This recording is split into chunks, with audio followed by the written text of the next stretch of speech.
Camier sat near the door at a small red table with a thick glass top. On his left hand, strangers were belittling equal strangers, while to his right the talk in undertones was of the interest taken by Jesuits in mundane matters. In this or some cognate connection, an article was cited, recently appeared in some ecclesiastical rag, on the subject of artificial insemination, the conclusion of which appeared to be that sin arose whenever the sperm was of non-marital origin. On this angelic sex issue was joined several voices taking part. "Change the subject," said Camier, "or I'll report you to the Archbishop. You're putting thoughts in my head."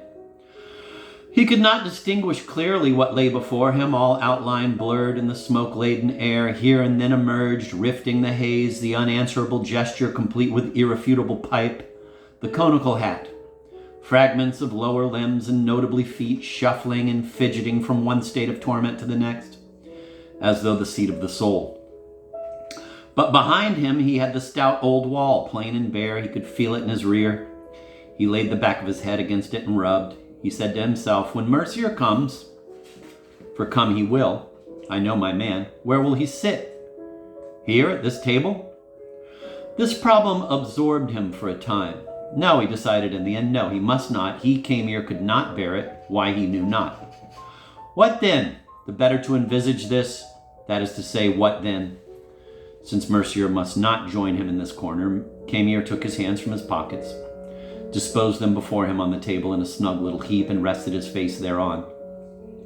First gently, then with the full weight of his skull. And the vision was not long in coming of Camier seeing Mercier before Mercier Camier, rising and hastening to the door. "There you are at last," he cries. "I thought you had left me forever." And he draws him to the bar counter, or deep into the saloon, or they go out together, though this is hardly likely. For Mercier is weary and want of rest and refreshment before going any further, and has things to tell that can ill brook delay. And Camier too has things to tell. Yes, they have things of moment to tell each other, and they are weary. They need to compose themselves after this long separation and take their bearings, determine more or less how they stand, whether the future is bright or dark or merely dim as so often. And if there is one direction rather than another in which preferably to bend their steps, in a word, collect themselves sufficiently to press hot foot on, all smiles and lucidity, towards one of the innumerable goals indulgent judgment equivails, or else all smiles optional. Do justice on this elan and admire them from a distance, one after another, for they are distant. It is then a glimpse is caught of what might have been were one not as one had to be, and it is not every day such a hair is offered for splitting. For once whelped all over bar the howling. Having thus cleaned up the immediate future, Camier raised his head and saw before him a creature which he took some little time, so great was the resemblance, to recognize as Mercier. Whence a tangle of reflections that left him no peace, but what peace then? Till the next day but one, with the comforting conclusion that what he had so dreaded as to deem it unbearable was not to feel his friend by his side, but to see him cross the sill and tread the last stage of the great space separating them since noon.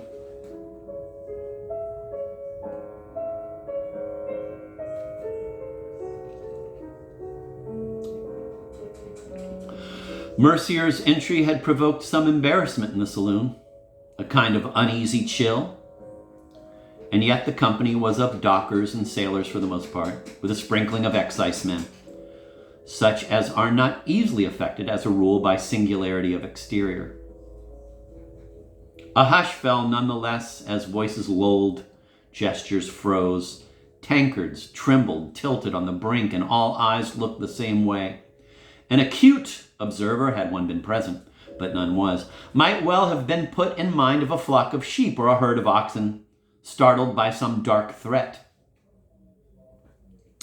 Their bodies rigid, drawn with fixed glare to face the common foe, they are stiller for a moment than the ground on which they graze. Then all to their heels, or full tilt at the intruder, if weak, or back to whatever they were about, cropping, chewing, coupling, gamboling, or in mind of those walking sick who still all speech where they pass, dispel the body and fill the soul with dread, pity, anger, mirth, disgust. Yes, when you outrage nature, you need be mighty careful if you don't want to hear the view halloo or suffer the succor of some repugnant hand. For a moment it seemed to Camier that things were going to turn nasty, and his hamstrings tensed under the table. But little by little a vast sigh arose, an exhalation higher and higher like a shoreward sweeping wave, whose might in the end collapses in froth and clatter for the glee of children.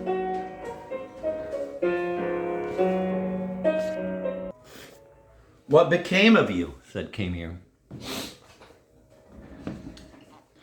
Mercier raised his eyes, but their stare was not at Camier, nor even at the wall. What on earth could it have been that they fixed with such intensity?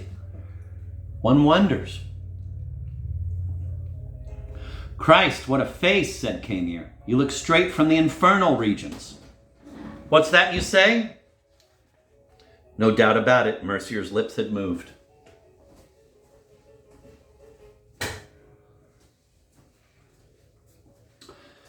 "I know of only one," said Mercier. "They didn't beat you?" said Camier. Across them the shadow fell of a huge man. His apron ended halfway down his thighs. Camier looked at him, who looked at Mercier, who began to look at Camier.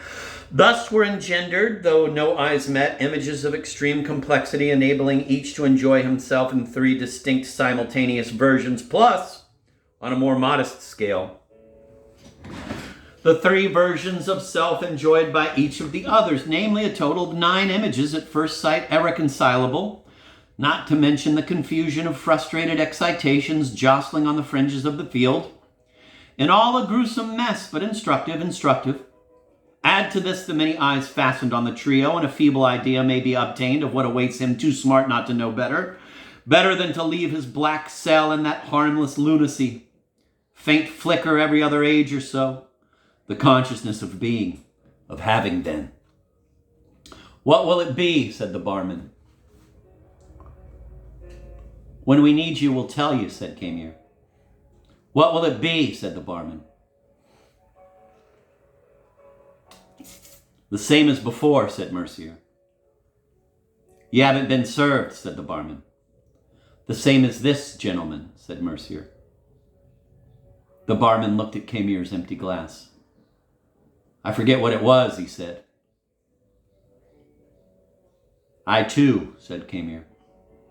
"I never knew," said Mercier. "Make an effort," said Camier. "You intimidate us," said Mercier. "Good for you." "We put a bold front on it," said Camier, though actually shitting with terror. "Quick, some sawdust, my good fellow." And so on, each saying things he ought not to have said till some kind of settlement was reached, sealed with sickly smiles and scurrilous civilities. The roar of conversation resumed. "Us," said Camier. Mercier raised his glass. "I didn't mean that," said Camier. Mercier set down his glass. "But why not, after all?" said Camier. So they raised their glasses and drank, both saying at the same instant, or almost, "Here's to you." Camier added, "And to the success of our..." But this was a toast he could not complete. "Help me," he said. "I can think of no word," said Mercier, "nor of any set of words to express what we imagine we are trying to do." "Your hand," said Camier. "Your 2 hands." "What for?" said Mercier. "To clasp in mine," said Camier. The hands fumbled for one another beneath the table, found one another, clasped one another, one small between 2 big, one big between 2 small. "Yes," said Mercier. "What do you mean, yes?" said Camier. "I beg your pardon," said Mercier. "You said yes," said Camier. "I said yes," said Mercier. "I? Impossible. The last time I abused that term was at my wedding to Tofana, the mother of my children. Mine own, inalienable, Tofana. You never met her. She lives on. A tundish. Like fucking a quag. To think it was for this hectoliter of excrement I reneged my dearest dream. He paused coquettishly, but Camier was in no playful mood, so that Mercier resumed perforce. You're shy to ask me which? Then let me whisper it in your ear. That of leaving the species to get on as best it could without me. I would have cherished a colored baby, said Camier. Ever since I favor the other form, said Mercier. One does what one can, but one can nothing, only squirm and wriggle to end up in the evening where you were in the morning. But there's a vocable for you if you like. All is vox inius save certain days, certain conjunctions, such as Mercier's contribution to the squabble of the universals. Where are our things? Said Camier. Where are umbrella? Said Mercier. As I was trying to help Helen, said Camier. My hand slipped. Not another word, said Mercier. I dumped it in the sluice, said Camier. Let us go from here, said Mercier. Where? Said Camier. Crooked ahead, said Mercier. Our things, said Camier. Less said the better, said Mercier. You'll be my death, said Camier. You want details? Said Mercier. Camier did not answer. Words fail him, said Mercier to himself. You remember our bicycle? Said Mercier. Just, said Camier. Speak up, said Mercier. I'm not deaf. Yes, said Camier. Of it there remains, said Mercier, securely chained to the railing as much as may reasonably remain after a week's incessant rain of a bicycle relieved of both wheels, the saddle, the bell, and the carrier. And the tail light, he added, I nearly forgot. He struck his forehead a blow. What an addle-pate, to be sure, he said. And the pump, of course, said Camier. Believe it or not, said Mercier, it's all one to me. Our pump has been spared. And it's such a fine pump, said Camier. Where is it? Thinking it was a mere oversight, said Camier, I left it where it was. It seemed the right thing to do. What is there for us to pump up now? That is to say, I turned it upside down. I don't know why. Does it fit as well so? Said Camier. Oh, quite as well, said Mercier. Quite as well. They went out. It was blowing. Is it raining still? Said Mercier. Not for the moment, I fancy, said Camier. And yet the air strikes damp, said Mercier. If we have nothing to say, said Camier, let us say nothing. We have things to say, said Mercier.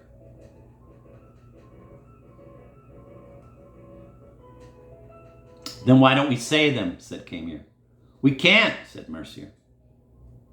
Then let us be silent, said Camier. But we try, said Mercier. We have got clear without mishap, said Camier, and unscathed. What did I tell you? Said Mercier. Continue. We advance painfully, cried Mercier. Laboriously through the dark streets, dark and comparatively deserted, because of the late hour, no doubt, and the unsettled weather, not knowing who is leading, who following whom. By the ingle, said Mercier. Snug and warm, they drowse away. Books fall from hands, heads on chests. Flames die down, embers expire. Dream steals from its lair towards its prey. But the watcher is on the watch. They wake and go to bed, thanking God for the position, dearly won, permitting of such joys, among so many others, such peace, while wind and rain lash against the panes and thought strays, spirit unalloyed, among those who have no refuge, the unable, the accursed, the weak, the unfortunate. Do we as much as know, said Camier, what the other was up to all this time? Again, said Mercier. Camier repeated this remark.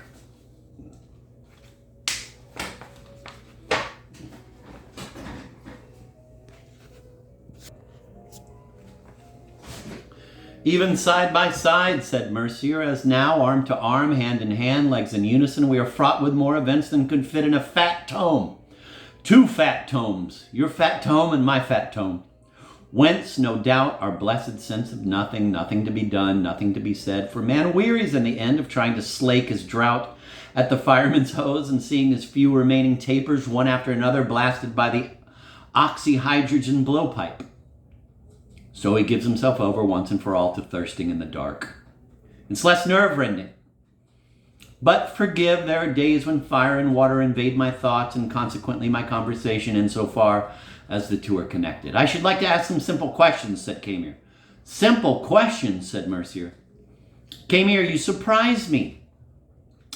Their couching will be of the simplest, said Camier. All you have to do is reply without thinking.